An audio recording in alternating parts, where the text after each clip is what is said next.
to which parent they live with or who they are claimed as a dependent of if the parents are separated but not divorced.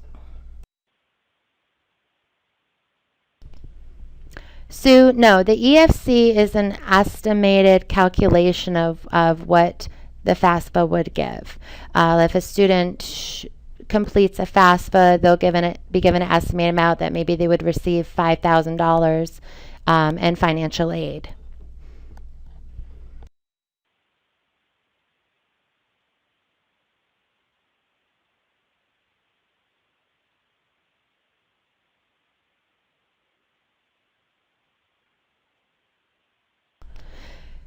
Pat, to answer your question, how do I let all know that I have twins going to college and one income?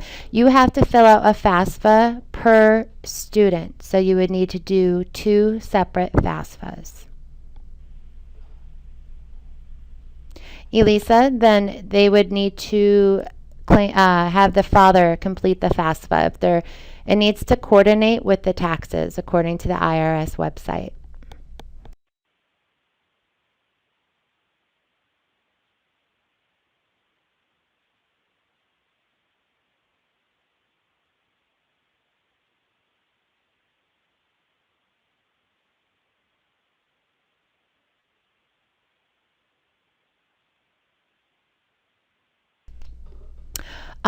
RS from New York says they're not clear about if only one parent has a job. Can you please repeat that? I'm not really sure what you mean there, as in if only one parent is working, you do have to put down their income within the student's FAFSA. Debbie asks, do you list the colleges on the form? Yes, you need to put your chosen college on the FAFSA.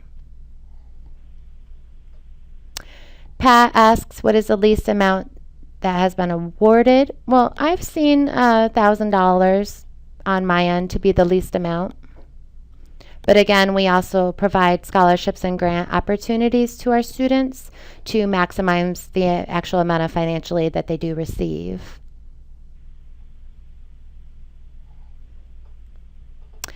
Layla says, some people say if you make more than $100,000 income, you do not qualify. That is not true. I have seen very wealthy people still qualify for a minimum of $5,000 of financial aid for their student.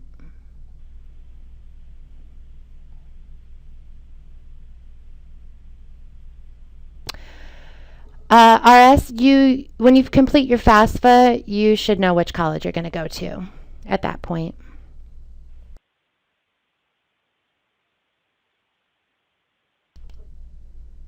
If you have not received an application or admission yet, then you can list them as, you can go back in and make changes on your FAFSA if you did it online. If you do a paper FAFSA, that may take weeks and get held up.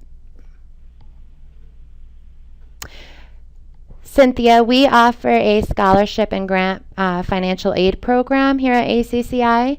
You could call us for a free consultation. We can let you know how that program works. The number again is 866-275-2224.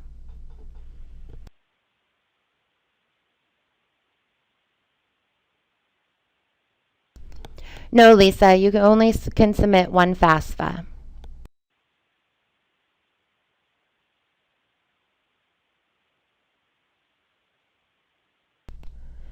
Yes, Maria, both parents, if they're not divorced and you're claiming the deductions filed, you would need to list that on the FAFSA.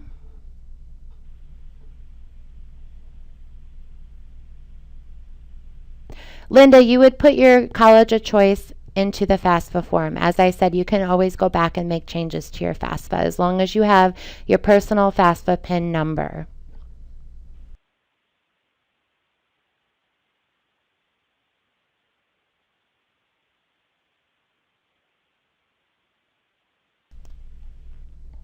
Yes, you have one FAFSA for the colleges.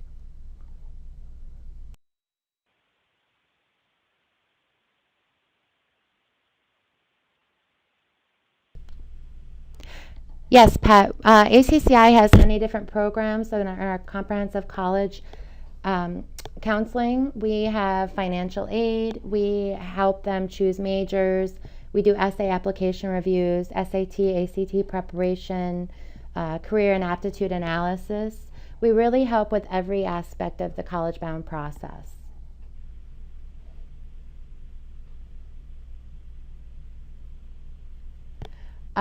Lisa, I'm not sure what you're referring to as when are decisions announced.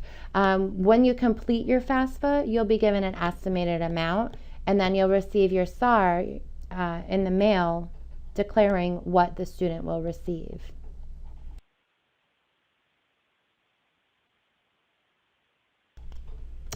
RS asks, what time do parents approach ACCI, which grade and time period? Well, if you think you're early, you're late, and that's what we always say here. I recommend students start their financial aid process and college counseling process as early as their freshman year. I have seen parents conduct that with their children as low as 5th grade, and that's when students can start preparing for college as well.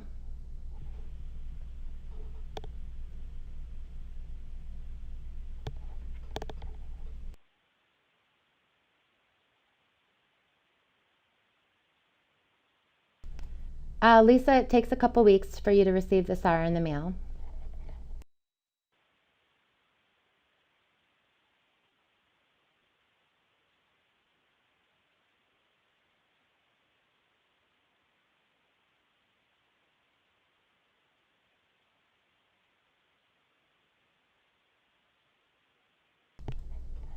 Does anybody have any other questions that I can assist with? Debbie asks, do you have to submit actual copies of tax return statements, etc.? And the answer is yes. If you do it online, then you could go ahead and click for the IRS retrieval tool, and that will attach your taxes electronically to your FAFSA.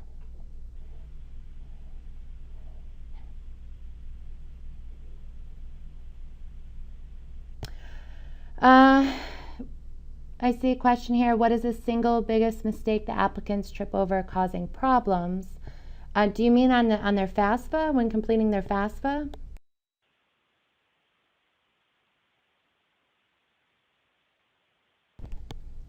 RS asks where we are based. Well, we're based in Florida, but we work on a national level. We're a nationally recognized organization for college counseling. Dinah asks, can you give more detail about remarried family situation? Sure. If a student is living with their actual parent and a step parent, you will need both the step parent and the actual parent's financial information, any investments, bank account, and social security numbers to be input on your FAFSA. And JK, on the FAFSA, yes. The biggest thing that stops students from completing their FAFSA as quick as they could is they don't have the items needed at the time that they're completing their FAFSA. So they're scrambling around trying to call their parents and get their personal information, trying to get the college's name and address that they wanted to apply for, any of their financial banking information as well.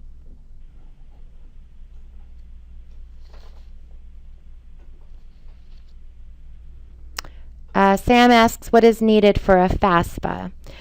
For the FAFSA, you're going to need your social security number, all your standard information for that. You're going to need any investments, your bank account information, the location and name of the college of your choice. You are going to need the parents' identification, like I said before, all their banking information, the taxes. If you're a student and you filed your own taxes, you will need that information as well, along with a personal FAFSA PIN number to electronically sign your FAFSA. If you are a dependent, your parent who's signing it will need an electronic PIN number as well.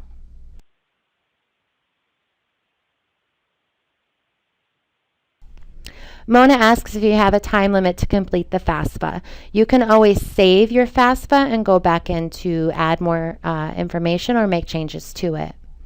I do again recommend completing a FAFSA as early as possible, as funds are dispersed on a first come, first served basis.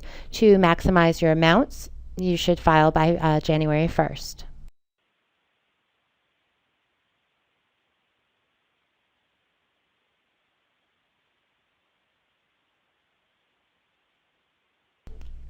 Elisa, you can contact us at 866-275-2224, and our financial advisors will assist you in acquiring a FAFSA personal PIN number.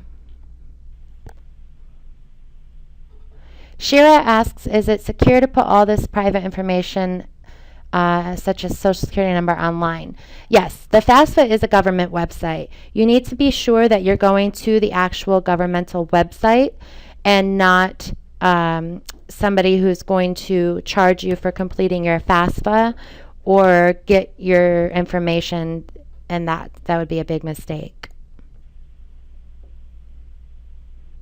Pat, no, you cannot file now for the following year. You do have to wait until January 1st, and just make sure that you file before the deadline in June.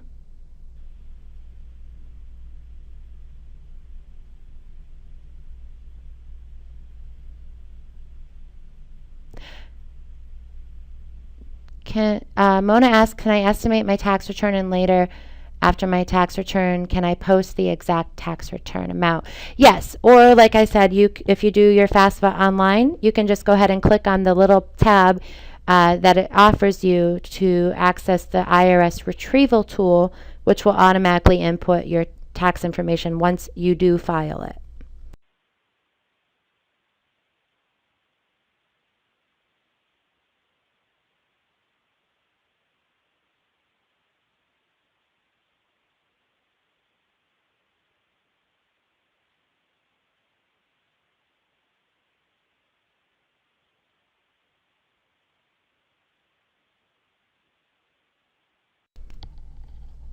Pat asks, what is the website? It is www.fasfa.ed.gov.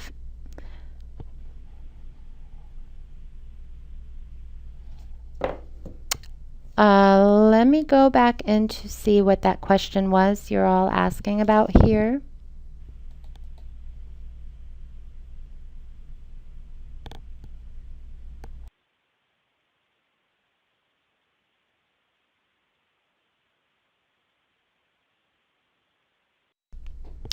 Okay, I found it.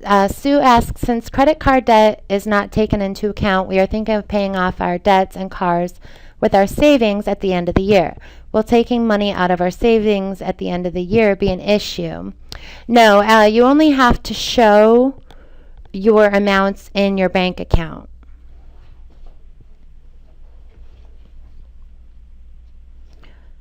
You don't have to send them any statements or anything like that in the initial filing of your FAFSA. You'll have to enter the amount into the little boxes that they offer you to do so.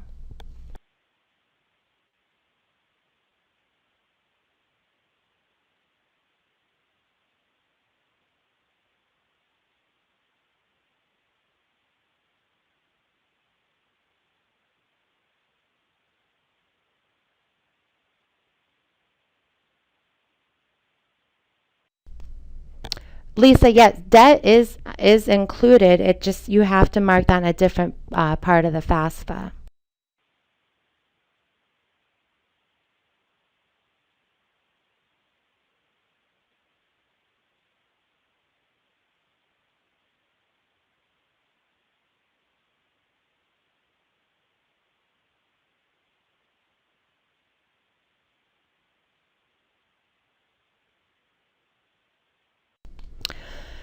Chris asks, do you actually help fill out the FAFSA for people? Yes, we do. We could do that over the phone with any student that needs assistance.